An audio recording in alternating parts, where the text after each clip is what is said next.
Okay, everybody, we're back. I want to talk about alternate stable states, or alternative stable states as they're sometimes called, and also a few other terms, resilience and hysteresis. So let's get this slideshow started. All right, so this is a little bit different layout. I made this lecture a while back, and so it's a little different. Just the screen, the background is different, so that didn't throw you guys off at all. So the learning objectives for this lecture are understanding how resilience, hysteresis, and alternate stable states relate to one another, and then to create, analyze, and evaluate models of resilience and alternate stable states. So as we've talked about throughout the past few chapters, you can think about population changes through space and time, and they vary through time and space, so they sort of fluctuate through normal levels. But sometimes there can be these really great changes where the population changes drastically in space or time. And so this can lead to what was known as an alternate stable state. Actually, both of these can be considered stable states. So this is a stable state down here where it sort of fluctuates within this normal bound, and then something happens that causes the new state, an alternate stable state, to exist, and the population, there's fluctuation, variability in that state as well. So there are various system changes that we can think about and how systems change. So if you think about the ecosystem state on the y-axis and external condition on the x-axis, and so there's a change in the external condition, and there can be this smooth or linear change in the ecosystem state as well. So maybe there's a gradual increase in temperature, and so this linear change in the ecosystem state where there's sort of a degraded or a different ecosystem state.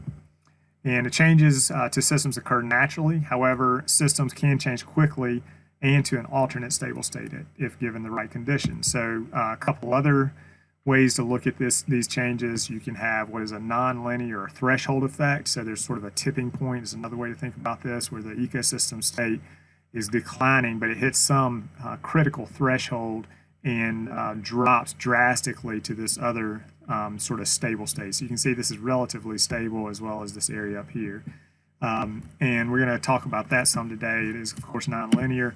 Then there's this other condition, what is known as hysteresis, and this is sort of an interesting concept because of several things. We're going to talk quite a bit about that, but one of the things you'll notice is that the external condition can be the same. So given, for example, with this T2 point, you can see the ecosystem state is somewhat different, degraded, we'll say.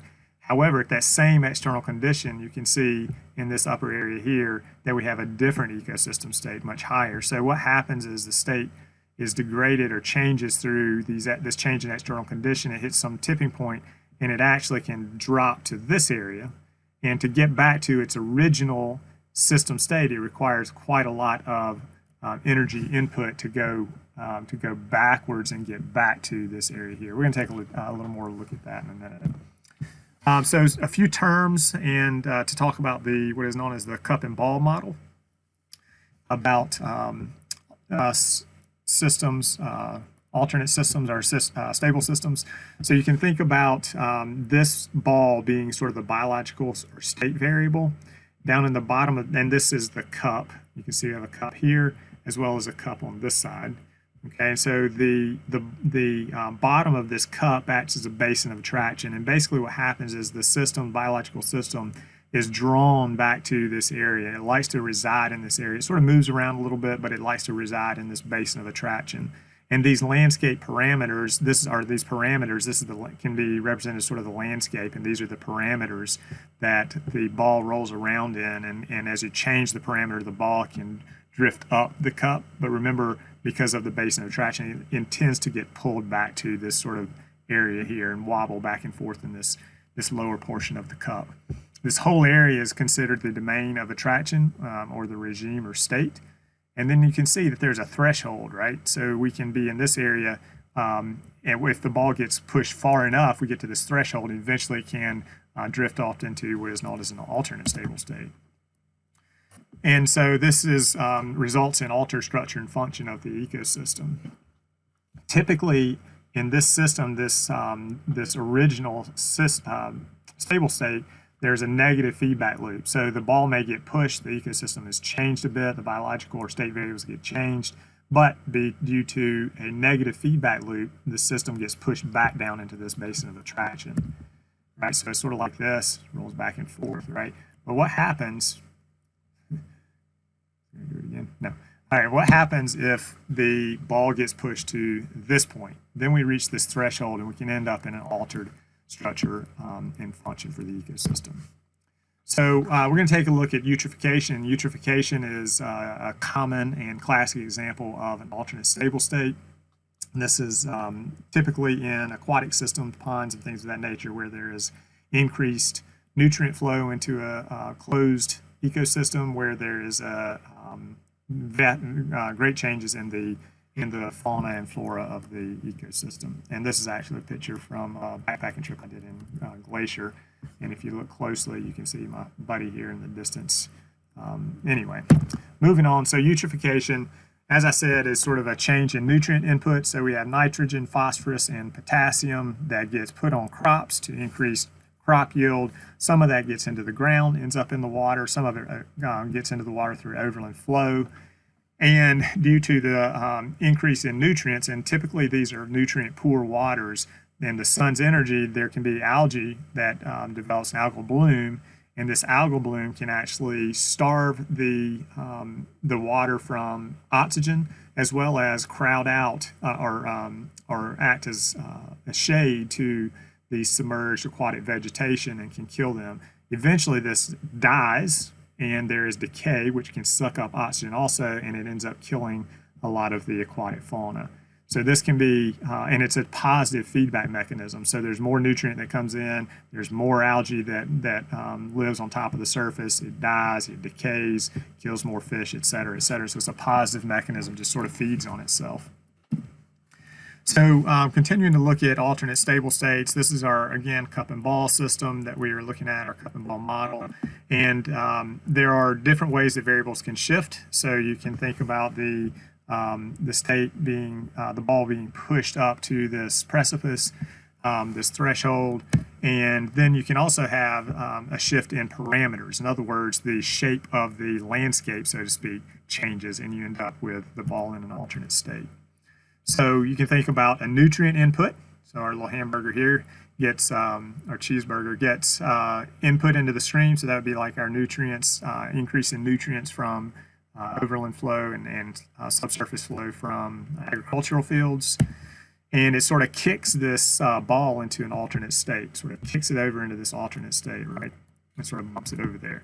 Or you can think about a change in the parameters. So for example, this guy here represents the rusty crayfish, which is an invasive species, and it actually goes in and eats a lot of aquatic vegetation, killing all the aquatic vegetation, so it has changed the environment, the parameters.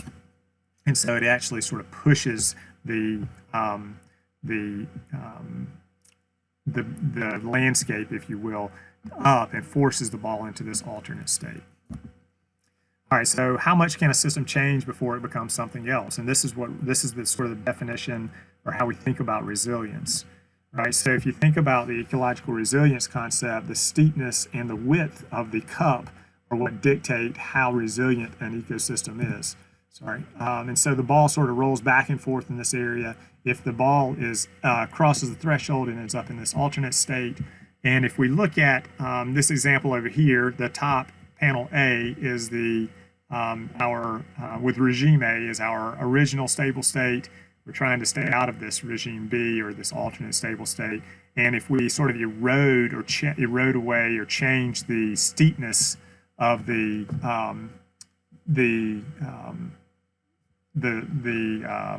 cup or the landscape, then we can not as much energy is required to push the ball over into this alternate state. Right, and then also there's I'll show you in a second a change in width that can result in the alternate state as well. Okay, so you don't need much in this situation. You don't need much energy to push it over into this alternate state, because the system is already sort of fragile, if you will. And you can see that's represented by this smaller area. The larger area here is what is required to push it into the alternate state in panel C. And so there's been quite a lot of work, recent work in conservation related to resilient landscapes and trying to create landscapes that will be resilient to the changes that scientists think are coming with climate change particularly. So again, we get back to our cup and you see that we have this original width and steepness. And then we have this modified steepness where the width is the same, but the steepness of the slopes are not the same. So you can see that it would be easier for the ball to roll out of that. And then we can also modify the width. So we have a longer time for the ball to roll back and forth, but the steepness is still the same. Now you see here I have this critical slowing down. You may be wondering what that is all about. This is one of the things that some scientists think is a way to tell if we're going to cross that threshold. And so that's sort of the problem, is we don't really know when we may cross the threshold and end up into an alternate stable state. And one of the critical slowing down is the idea that the system normally would roll up the cup and roll back down at a relatively quick rate.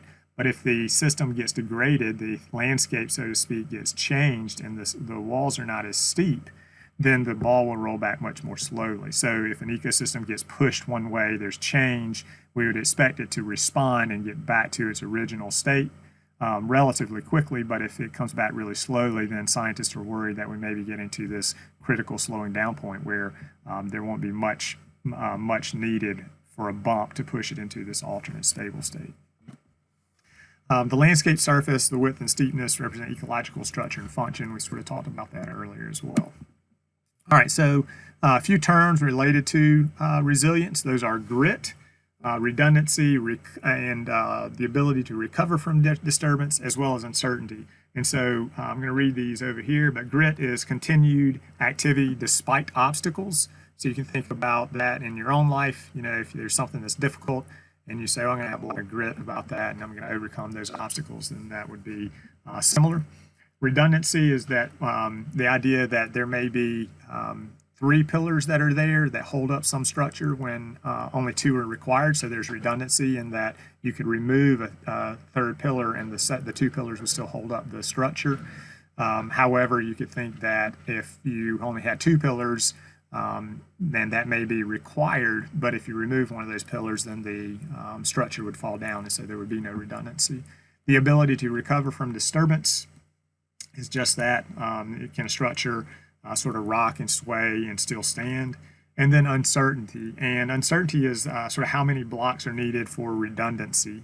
How might a tower's threshold function for other factors? What happens if you remove a block? So there are things that are unknown. We don't really know. And those are certainly some of the concerns scientists have about ecosystem states and alternate stable states. So if we look at some of these figures, you can see that there could be some grit, some redundancy in here, some ability to recover from disturbance, as well as some uncertainty. And I'll leave this here for a second and let you think about some of those terms as they relate to these pictures, and then I'll point out a few of those.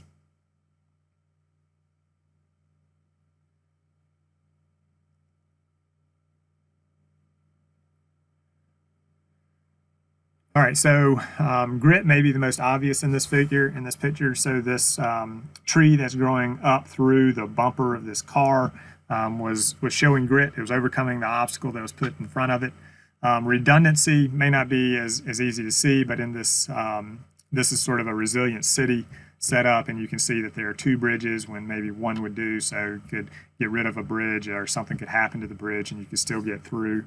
As an example, the ability to cover from disturbance, you can see that this ecosystem here is a fire tolerant ecosystem, so it has the ability to recover from fires as a disturbance. And then uncertainty, and I like to think about these two realms, the social realm and the ecological realm, in terms of uncertainty, in that there's a lot of uncertainty with social systems. So who's going to be the next president? How are our social, will we have another pandemic? Will people actually adhere to CDC guidelines, et cetera, et cetera? And then there's a lot of ecological uncertainty. We don't know when the next hurricane's coming. We don't know when there might be a tornado. We don't know how high sea level is going to rise exactly, or how fast it's going to rise. When an endangered species, or when an invasive species might come in contact with an endangered species, et cetera, et cetera. So there's lots of uncertainty built into this. So another thing I want to talk about is what is called a temporary basin of attraction, and you can think about. I've sort of discovered this and related to medical practice, and you can think about this state being a living state, so the human body being living, and then this state being the dead state, and the ball being in this threshold. So if you were to be in a really bad accident, for example, you are living, right, and when you get to the ER, you're in this point, you're at this threshold. So what happens in the ER, basically they try to stabilize you and create what is known as a temporary basin of attraction. And they try to eventually bump you back into this living state. However, sometimes, obviously, some folks end up in the other alternate state. And so this is sort of the life support system. All right, so on to hysteresis. And I sort of spoke about hysteresis a little bit earlier. But this is, again, the idea that there's an ecosystem state, there are conditions along the x-axis, and the ecosystem state changes with changing conditions. Eventually, it gets to a point where it completely collapses and falls into this different state. And you can change this ecosystem state, but it takes a lot of energy to move it back. So the conditions can change. You can, for example, management actions can sort of push the ecosystem state back to this point. But in order to get back to this area, it requires a lot of energy to push the system back, maybe even more energy than it took to get it to the degraded state. And this is sort of the idea of hysteresis, its ability to sort of bounce back. The other thing, and I spoke about this earlier, was that at this state B1 as well as this state just above the regime 2, these are the same conditions, but the ecosystem state is much different, right? As well as B2 versus just under regime 1. The conditions are the same, but the ecosystem state is much different. So you may have similar physical conditions, ecological, abiotic conditions, but to return to the original ecosystem state requires some amount of energy to get there. And so this is one of the concerns that we have, that it takes a lot of energy and money and time to return a system once it has been degraded. And so it's actually a lot easier from a conservation standpoint to ensure that we keep systems intact as opposed to trying to restore them. And this is just another way of looking at that. I'm not going to talk about that today. So there, and then here, of course, I should have pointed out, at this point, there are actually 3 different states that this system could reside in with the same conditions. So multiple ecosystem states can exist within the same conditions.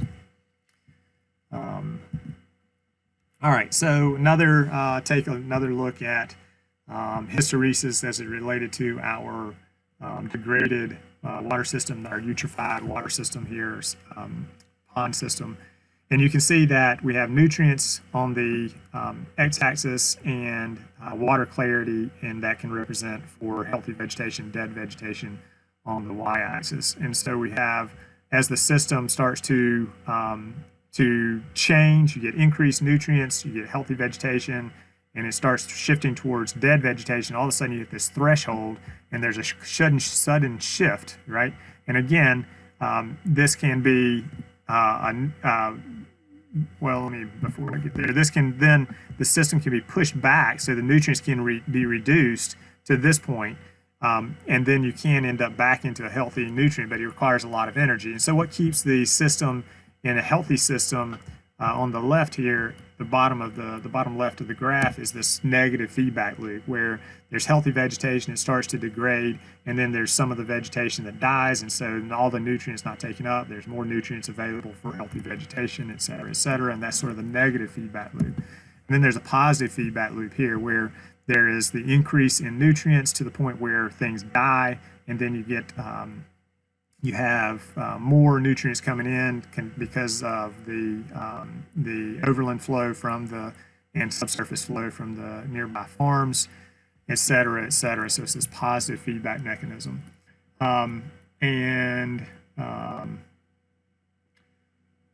So the other thing I wanted to point out about this is that there are the lake can remain, or once if the nutrients were to be removed or cleared, the lake's cleared to the point beyond where the collapse occurs, the lake will remain dead because of hysteresis.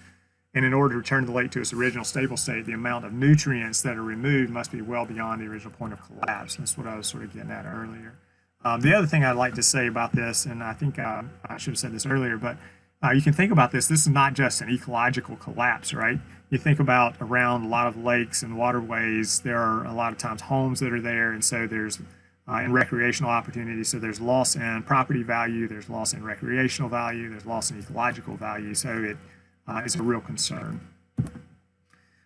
Some other examples of alternate stable states. You can see that in this example, this is a coral bleaching event. So we had a healthy coral reef and then ended up with a coral bleaching event that resulted in a mostly dead coral reef.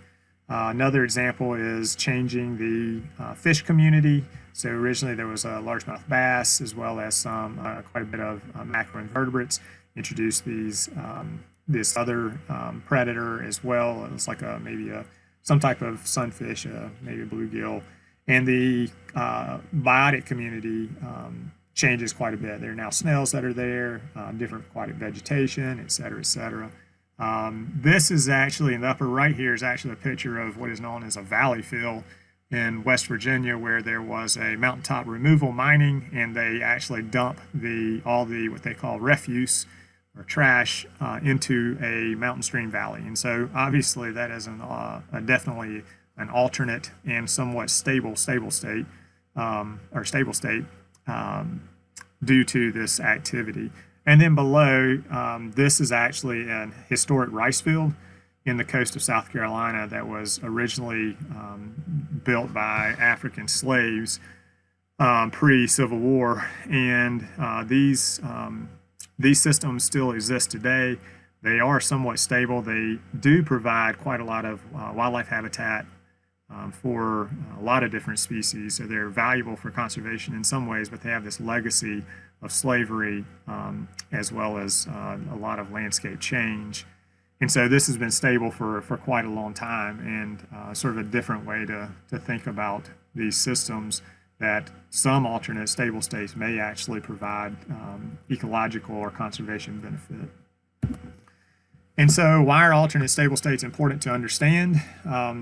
There is quite a bit of work done in this area in regards to what are known as planetary boundaries.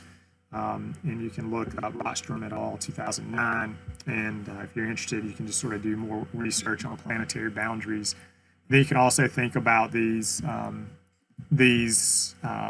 figure where there's an ecosystem condition and there's a driver or cumulative impact. And then we have this restoration effort. Remember I spoke earlier about the idea that maintaining a system as a conservation feature is easier than a lot of times trying to restore that system. And in this figure, I know it's got a lot going on, but we have sort of a management target, and that's typically at this sort of boundary place where we have a safe operating space, and we try to operate management where we have, like, for example, a fishery that we try to operate in this area, right at the precautionary buffer. And then we may end up, because of uncertainty, we may end up in this confidence interval that is related to an undesired regime. So if we don't know the fishery well enough, and this has happened in the past where we think we know, but there's some unknown about their biology, where we can end up in this undesired regime. And that can be, here's the ecological threshold, and then we end up having to try to restore that system, and everybody sort of fights that idea. So this is sort of welcome to the Anthropocene. I talked about the Anthropocene in the last lecture a little bit as well. And this is just an image of a restored stream system, and you can see there's quite a lot of effort that goes into stabilizing banks with various types of quote, non-natural structure. There are these giant rocks that are placed in curves to try to stabilize a stream bank, and it takes quite a lot of time and effort to do this type of work. So some questions to ponder. How do alternate stable states relate to climate change? How would environmental social changes due to climate change differ between thresholds and hysteresis? How does our ability to detect and mitigate changes to alternate stable states differ between shifts in biological state variables and the environmental parameters? There's this TED talk that is sort of interesting about let the environment guide our development. So you can think about, where does the Earth as a whole fit into this alternate stable state idea, where we typically try to keep the Earth down in this area. We've been rocking back and forth. Are we getting to a critical slowing down point? How close are we to this alternate stable state? All right, so there's an activity, and you're going to follow this lecture with this activity. I'll provide these slides to you as well. But basically here you're going to build a model that shows at least one characteristic of a resilient system. So it should have one of the characteristics: grit, redundancy, the ability to recover from a disturbance, uncertainty, and you can think about it in terms of alternate stable states. So an example would be a structure built through it as 3 supporting pillars when 2 would be adequate. You can be creative, be prepared to describe and defend your model structure, and have fun. So I'll follow this up with a lecture. I'm sorry, with some directions on what I want you to do. But just as some examples, you can see these are done with Legos, and so you could do, if you have Legos, you have a kid and you have a bunch of Legos, or maybe you're still a kid and you have Legos, then you can use these Legos to do it. You can also build these types of things with pretty much anything you have around the house. So think about this as an example of grit. So this structure actually went around. So despite the fact that there was a tree in the way, the structure was built around the tree. I think this example was showing there was uncertainty about how many blocks it would take before the structure actually collapsed. And then this structure is showing the ability, the redundancy. So the structure has 3 pillars. There's one here, one in the background, and one here. Move this one pillar and the structure still stands. So that's redundancy. All right, so with that, I'll let you go and hope to see you guys again here soon.